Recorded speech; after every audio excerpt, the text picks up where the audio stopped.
కష్టపడిండు. ఇంత ఎండలో కష్టపడేది మెజార్టీ కోసం. భారతదేశంలోనే ఎక్కువ మెజార్టీ రావాలి, ప్రధాని మోడీ కంటే ఎక్కువ మెజార్టీ రావాలి. ఈ రోజు మోడీ 10 సంవత్సరాల క్రితం మీరు గెలిస్తే మీ అకౌంట్ లో 15 లక్షలు వేస్తా అన్నాడు. ఓడి అకౌంట్ లో 15 లక్షలు పడ్డాయా?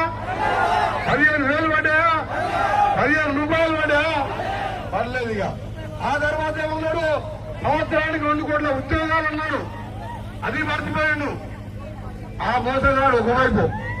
ఇక్కడనైతే ఇక్కడ కేడీ గారు ఉన్నాడు. నిన్న పట్టుకొని నల్గొండకు వస్తాడంట. ఆ కేడీ గారు కట్టబట్టుకొని నల్గొండ ఉంటే రాలేదా? శ్రీశైలం నీళ్ళు లేక ఏం మార్పులు ఎండగొట్టిండు. జగన్మోహన్ రెడ్డి దోస్తాన్తోనే ఆయన దోస్తాన్ని బట్టి నిన్న ఒక టీవీ అంటాడు మళ్ళా జగన్మోహన్ రెడ్డి గెలుస్తారట. ఎందుకు జగన్మోహన్ రెడ్డి అంటే మన నీళ్ళు ఇద్దరు కలిసి దోస్తాను కాబట్టి. శ్రీశైలం ఎండబెట్టి సాగర్ ఎండబెట్టి సొరంగం దీన్ని శాంక్షన్ చేయించి జాగారెడ్డి గారు ఆ రోజు మీరు రాజశేఖర రెడ్డితోని ఒప్పించి శాంక్షన్ చేయించడం, ఎల్లులో ప్రాజెక్ట్ శాంక్షన్ చేయించడం. ఆ సొరంగం అయిపోతే బాలునాయక్ గారి కోరిక ఒకటే, నకల్ గండి లిఫ్ట్ ద్వారా దేవరకొండ మునుగోడు కూడా ఇవ్వాలి. ఎల్లాల ప్రాజెక్టుతో నగరికల్ నల్గొండ సస్యకాలం అయితే 10 సంవత్సరాలు ఎన్నిసార్లు పట్టుకున్నా ఆ దుర్మార్గుడు కమిషన్ల కోసం కాళేశ్వరం చేసింది తప్ప మన జిల్లా ప్రాజెక్టులు ఎన్నుకోవడం మొత్తం ఎండబెట్టాడు. ఆ రోజు జవహర్లాల్ నెహ్రూ గారు మొదలుపెట్టి ఇందిరాగాంధీ వెంటబడి గాయల్సార్ లాంటి ప్రాజెక్టు కట్టి, శ్రీశైలం లాంటి ప్రాజెక్టు కట్టి లెఫ్ట్ కెనాల్ ద్వారా నీళ్లు ఇప్పించి ఏఎంఆర్పీ డిస్ట్రిబ్యూటర్ తెచ్చి మనం నీళ్లు తెచ్చుకుంటే ఈ దరిద్రుడు జగన్మోహన్ రెడ్డితో గుమ్మక్క ఎండ కొడితే ఇంకా ఏ ముఖం పెట్టుకుంటున్నా కేసీఆర్ని వస్తానికి సిక్కనే ఉండాలి. మిర్యాలు కూడా వస్తాడట. వచ్చి మళ్ళా రాత్రి సూర్యాపేట అనుకుంటాడట. వాళ్ళొక నీటి మన సుఖేందర్ రెడ్డి గారు మంచి మాట చెప్పండి. ఫస్ట్ టైం సుఖేందర్ రెడ్డి గారు కూడా తెలిసేది. ఒక ఉప్పల్లో మన వాటర్ ప్లాంట్ అమ్ముకుంటున్నాడు.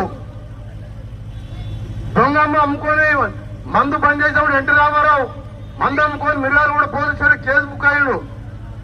వాడు మన తుంగతుర్తి కాన్స్టిట్యూన్సీలోనే ఇసుక దందా చేసుకుంటున్నాడు. వాడు ఒక 10 ఏళ్ళు మంత్రిగా ఉండి నేను చెప్పిన ప్రాజెక్ట్ ఒక్కటి కూడా ఒక్కసారి కుదరాలి.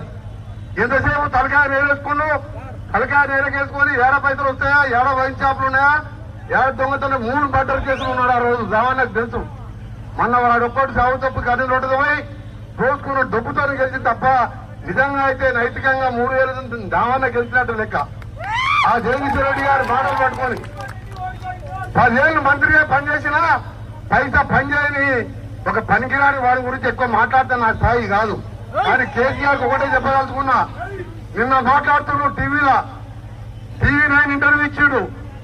ఎందుకంటే కేటీఆర్ నీకు మన ఆయన టీవీ ఛానల్ ఉంది కదా, దాంట్లోకి పోయి ఇవ్వచ్చు కదా.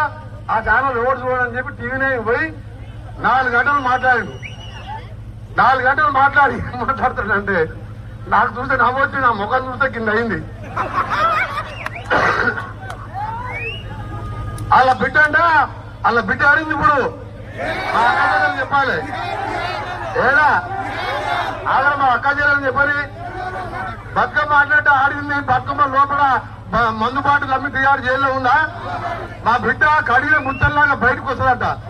నేను చెప్పిన ముత్తల్లాగా కడిగి వస్తే దాచిపెట్టుకో ముత్తేనన్న. ఆడవాళ్ళు మంది అమ్ముతారని అమ్మ ఎక్కడ లేదా బాబు. టీఆర్ జైలు ఉంది, నా బిడ్డ కడిగిన ముత్తల్లాగా బయట వస్తుంది. కాంగ్రెస్ 10 అయిపోయింది, రేవంత్ రెడ్డి 10 అయిపోయింది. మాకు 8 నుంచి 10 సీట్లు వస్తాయట. అదే కేసీఆర్ ఒక్కటే త్యాగం చేస్తున్నా. ఇవాళ శ్రీకాంత్ గారి తెలంగాణ కోసం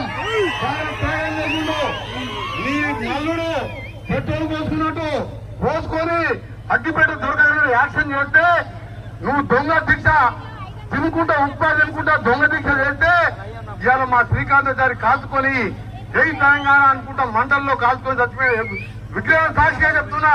నీ దమ్ముంటే 2 సీట్లు గెలవా. నేను నా మంత్రి రాజీనామా చేస్తాను. ఆయన మనవాడంట